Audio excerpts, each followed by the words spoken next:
2024년은 선거의 해라고 해도 될 만큼 여러 선거가 있었죠? 한국에서는 22대 국회의원 선거가 있었고, 러시아에서도 대선이 있었습니다. 그리고 올해 11월에는 미국 대선이 있습니다. 바이든과 트럼프의 재대결이 예상되는데요. 최근 도널드 트럼프 전 대통령이 한국의 핵무장을 승인한다는 발언을 했는데요. 이 발언으로 국제사회는 경악을 금치 못했다고 합니다. 과연 어떤 주장을 한 것일까요? 안녕하세요. 저는 미국인으로 미 국방부에서 운영하는 한 싱크탱크에서 근무하고 있는 조지입니다. 저는 원자력공학을 전공하여 핵무기 전문가로서 미국의 정책을 시뮬레이션하여 보고서를 작성하는 업무를 하고 있습니다. 앞으로 5개월 후로 예정된 미 대선에서 트럼프 2기가 들어왔을 때에 여러 가지로 벌어질 혼돈에 효과적으로 대응하기 위한 실무자급 국제회의에 참석하게 되었습니다. 극비리에 이루어진 이 회의에 참석한 저는 참으로 충격적인 경험을 했습니다. 모두들 잘 아시다시피 트럼프 전 대통령은 안보와 경제를 다른 일이라고 생각하는 경향이 있으며 변덕이 아주 심하고 모든 것을 금전적으로만 바라보는 사업가적 기질이 매우 강한 사람입니다.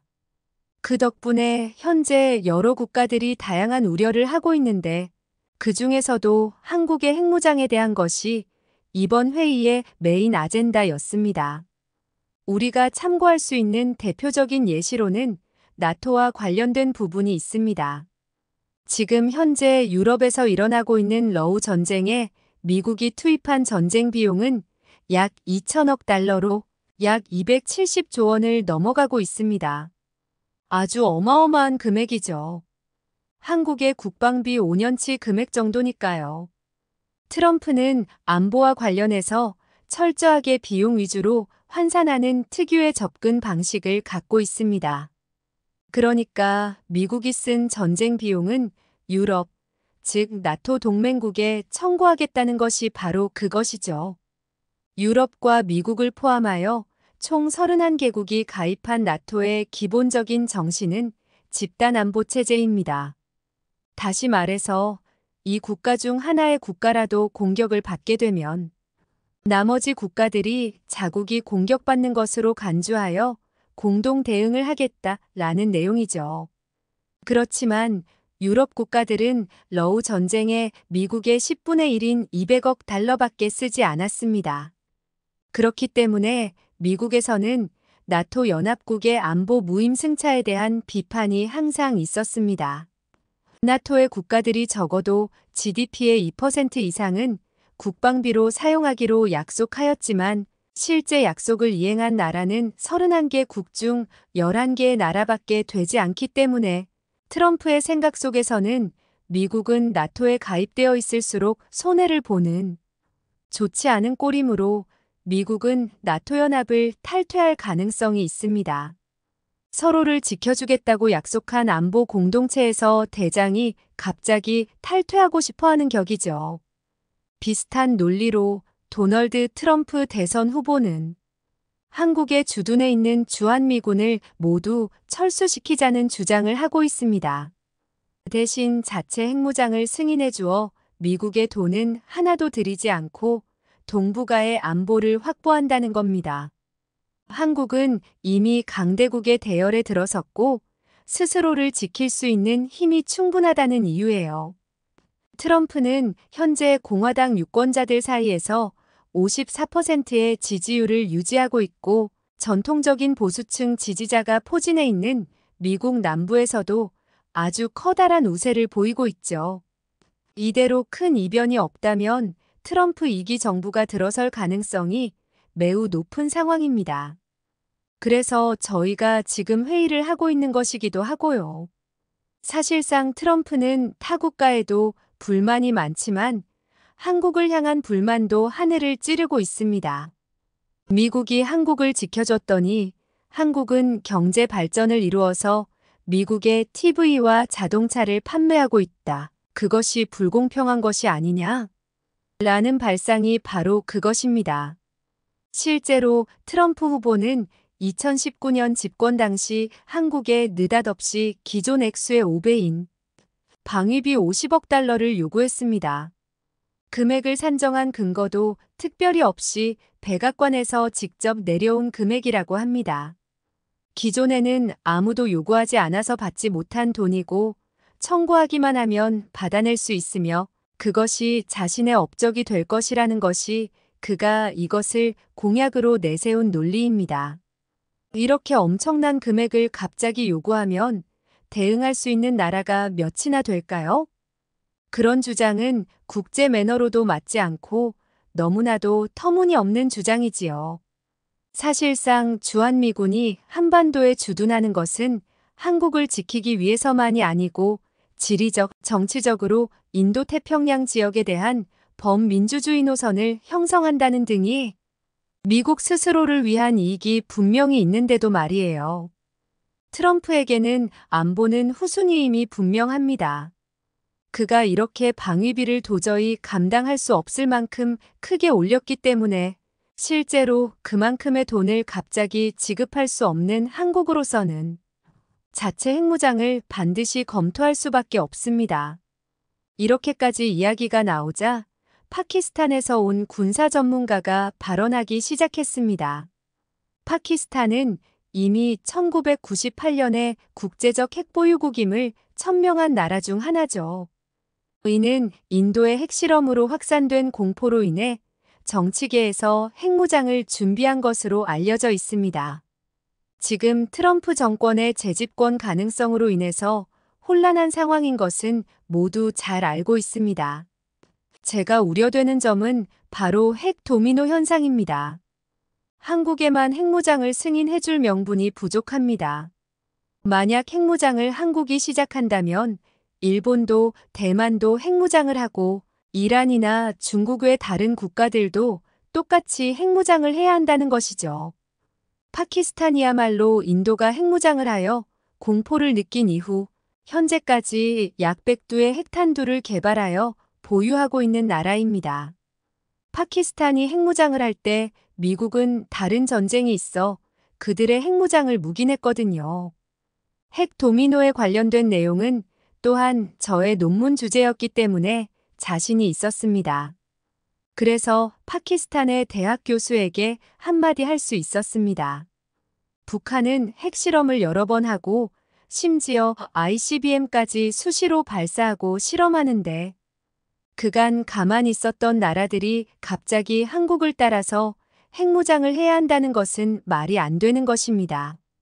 일본은 세계 유일의 피폭 국가입니다. 국민적으로 반핵 정서가 매우 강해서 핵무장을 해야 한다는 주장을 밀고 나가기는 어려울 것이에요. 다음 말씀하신 국가가 대만이죠? 대만은 핵무장을 시도하면 중국에서는 곧바로 대만을 공격하겠다는 입장을 갖고 있습니다.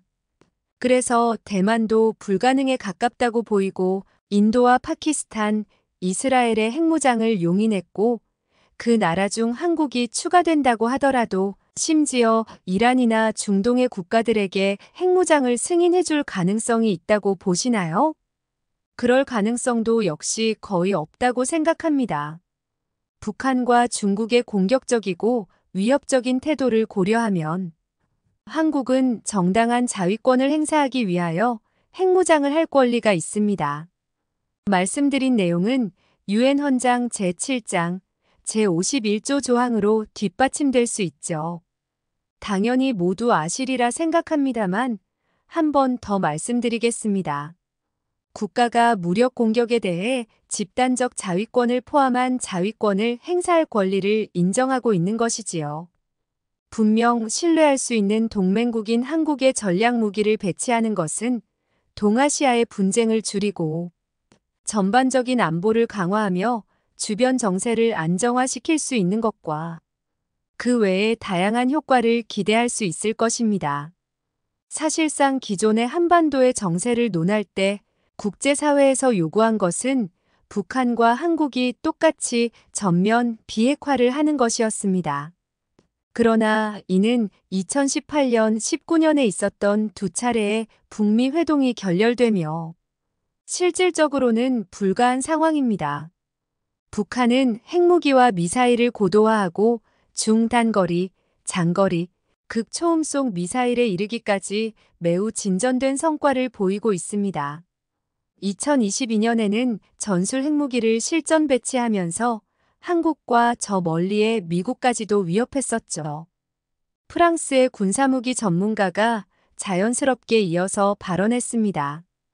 2024년 3월 푸틴 대통령의 북한은 자체 해고산을 갖췄다라는 발언에 우리는 집중해야 합니다. 북한은 수많은 외교적 노력과 국제사회의 제재에도 불구하고 공격적인 태도를 보이고 있는데요. 이제 더 이상 서방 세계의 제재는 북한에게는 유효하지 않은 것으로 보입니다. 그뿐 아니라 한국에게는 중요한 주변국인 중국 또한 홍콩에 이어 대만, 베트남 등 약소국을 위협하며 좋지 않은 방향으로 영향력을 끼치고 있습니다. 이를 막기 위해서라도 한국은 꼭 핵무장을 해야만 한다고 생각합니다. 다른 분들 의견 있으신 분 계신지요? 갑자기 중국 이야기가 나오자 중국의 전문가가 갑자기 나서서 아나무인의 발언을 하기 시작했습니다. 중국이 이미 아시아의 안보를 충분히 안정시키고 있는데 도대체 왜 한국이 핵무장을 또다시 해야 하는지 저는 도저히 이해되지 않습니다. 한국의 핵무장은 동북아의 민감한 상황을 비추어 볼 때 불필요한 긴장 상황을 만들 것이며 분쟁의 가능성을 높이는 효과가 있습니다. 지역 내에 핵무기를 갖고 있는 국가가 북한과 중국 총 2곳이나 있는데 동생의 나라에서 또다시 핵무기를 개발한다면 그것은 좋지 않은 결과를 불러일으킬 것입니다. 한국이 미국으로부터 핵무장을 승인받아서 개발한다고 해봅시다. 한국 내에서 어디에서 핵실험을 할 것이란 말입니까? 한국 같은 후진적인 나라가 기술적으로 핵무장을 할 준비가 되어 있는 것인가요? 만약 핵무장을 시작하게 된다면 핵무장이 완성되기 전에 중국이나 북한은 그것을 제재하기 위해 극단적인 선택을 할 가능성도 있습니다. 또 한국이 이스라엘처럼 지역 안보를 책임진다는 보장은 어디에도 없습니다. 당신들이 신뢰한다고 하는 한국이지만 핵무기를 갖게 된다면 무슨 짓을 할 줄 알고 핵무장을 해라 마라 하는 거죠? 한국에서는 핵무기를 개발하다가 분명 실수가 있을 것이니 사고에 대비하여 중국의 전문가를 파견하는 것이 좋을 듯 싶네요. 왜냐하면 한국의 미숙한 기술로 인한 찰나의 실수로 인해 핵이 폭발하기라도 한다면 가장 큰 피해를 입을 것은 바로 이웃 국가인 저희 중국이니까요. 마치 협박하듯이 하는 발언은 정말 기가 찼습니다. 중국의 놀라운 발언에 회의실에 있던 모두가 기함을 하였습니다. 그리고 그 교수의 이름을 모두 한 번씩 더 쳐다보았습니다. 어떻게 저런 생각을 갖고 있는 사람이 한국가를 대표하는 사람으로 이 회의실에 올 수 있었는지 이해가 가지 않았습니다. 그때 갑자기 호주의 대통령 보좌관이 나서서 아주 예상치도 못한 말씀을 시작했습니다. 한국은 자기가 먼저 핵무장을 하겠다고 주장한 적이 한 번도 없습니다. 호주의 입장에서 한국은 자유민주주의 국가로서 전략적인 요충지입니다. 그런 국가에 전략 무기를 배치하는 것은 공산 세력에 대응하기 위해서 너무나도 당연하다고 생각합니다. 또 하나 드리고 싶은 말씀은 기술적으로 한국은 이미 핵무기를 만들 준비가 완료되어 있다는 것이에요. 현재 유엔 안보리에서 핵무기를 만들기 위한 재료인 플루토늄, 우라늄 등 재료의 생산을 강력하게 제재하고 있고 그래서 원자로 이용 등이 자유롭지는 않지만 막상 만들려고 마음만 먹는다면 빠르면 3개월, 넉넉하게는 6개월만 해도 핵무기 개발이 가능하다고 하더군요. 실제 한국의 원자력 기술은 상당히 높은 편입니다. 핵 개발에 필요한 제반 기술과 그걸 실행할 수 있는 공업 능력을 모두 갖추고 있다는 것이지요. 이미 가동하고 있는 원자로에서 공급하는 원자력은 한국 전체 전력의 4분의 1을 공급하고 있습니다. 물론 그 이후로 한국은 이미 IAEA의 주요 감시 대상입니다. 그것이 무슨 의미냐면 이미 한국은 핵 개발을 마친 상태나 마찬가지라는 것이죠. 이미 2015년에 한국의 한 교수가 2년이면 핵폭탄 100개도 제조 가능하다고 신문에 기고문을 낸 적이 있습니다. 지금은 그로부터 벌써 10년이나 지나게 되었네요. 그동안 얼마나 눈부신 발전이 있었을지 기대가 됩니다. 한국이 사실 핵 개발을 현재까지 못하고 있는 것은 미국의 경제 제재가 두려워서였지요. 트럼프가 이번에 승인한다고 했던 발언대로 핵무장을 자연스럽게 하게 된다면 전 세계가 두려워할 핵무기를 보유하는 국가가 될 수 있는 것입니다. 이는 한국으로서는 절호의 기회라고 할 수 있겠지요. 한국인은 위기 시에는 더욱 더 끈끈이 모이는 경향이 있습니다. 외환위기 때 한국에는 심각한 경제적 혼란이 지속되었습니다. 대우그룹, 쌍용그룹 등 쟁쟁한 그룹들이 무너지고 대규모 실업이 일어나는 중에서도 전 국민이 한꺼번에 모여서 금 모으기 운동을 했죠. 한국이 다시 일어나려면 최소한 수십 년의 시간이 필요할 것이라는 국제사회의 예측을 간단히 뒤엎어버렸습니다. 이러한 끈끈한 협동 정신을 통해서 한국은 경제 안정을 회복하였습니다. 빠른 시간 내에 극히 효율적으로 위기를 극복한 이런 한국은 핵무장이라는 파도에도 거침없이 앞으로 나아갈 수 있을 것입니다. IMF 시절 말고도 한국인들이 공동의 목표를 달성하기 위해서 노력한 때는 아주 많았습니다. 얼마 전에 있었던 팬데믹 때에도 한국의 전염병에 대한 대처는 국가적인 연대가 무엇인지를 정확하게 보여주었습니다. 정부에서 수행한 다양한 검역 지침에 대해서도 아주 잘 따랐고 18세 이상의 90% 이상 2차 접종도 최단 기간에 완료했을 정도로 잘 협동이 되는 모습이었거든요. 이러한 공동의 목표를 잘 달성하는 민족성을 가진 국가는 대외적으로 위협이 있는 시기에 더욱 더 빛을 발하지요. 이번 기회에 핵무장을 하게 된다면 분명 미국은 어떤 방식으로라도 경제 제재를 할 것임이 분명합니다. 그렇지 않으면 분명 다른 동맹국들에서도 핵무장을 하겠다고 주장할 것이 뻔하니까요. 미국에서 할 경제 제재는 본인들이 먼저 제시한 정책에 따른 결과이니 솜사탕 같은 제재가 될 것입니다. 그러니 한국의 입장에서는 위기라고 말할 수도 없겠네요. 이러한 하늘이 주신 기회를 재빨리 활용하여 핵무장을 하는 것이 한국 입장에서는 이익이라고 생각됩니다. 그의 주장에 중국인들뿐만 아니라 회의실에 있던 저희 모두는 그저 넋을 놓고 있을 수밖에 없었습니다. 한국은 그야말로 보이는 것 이상의 강력함이 내재되어 있는 저력이 있는 국가였던 것이에요.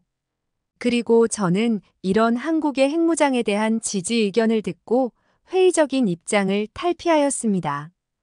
역시나 많은 전문가들이 한국의 전문성과 민족성에 감동받았는지 회의실 내 대부분의 전문가들이 한국의 핵무장에 찬성하는 입장을 나타내기 시작했습니다. 결국 중국인들은 분하다는 표정으로 도망치듯 문을 박차고 나갈 뿐이었어요. 그렇게 저는 한국의 핵무장에 대한 세계적인 뜻을 확인하고 다시 미국으로 돌아온 상태입니다. 한국의 운명이 어떻게 될지는 모르겠지만 저는 한국의 열렬한 팬이 되었고 이 나라가 늘 그랬듯이 저력 있는 모습으로 위기를 극복했으면 좋겠다는 생각을 하고 있습니다. 오늘의 사연을 재미있게 들으셨으면 구독과 좋아요 눌러주세요. 그럼 오늘도 시청해주셔서 감사합니다. 행운 가득한 하루 되세요.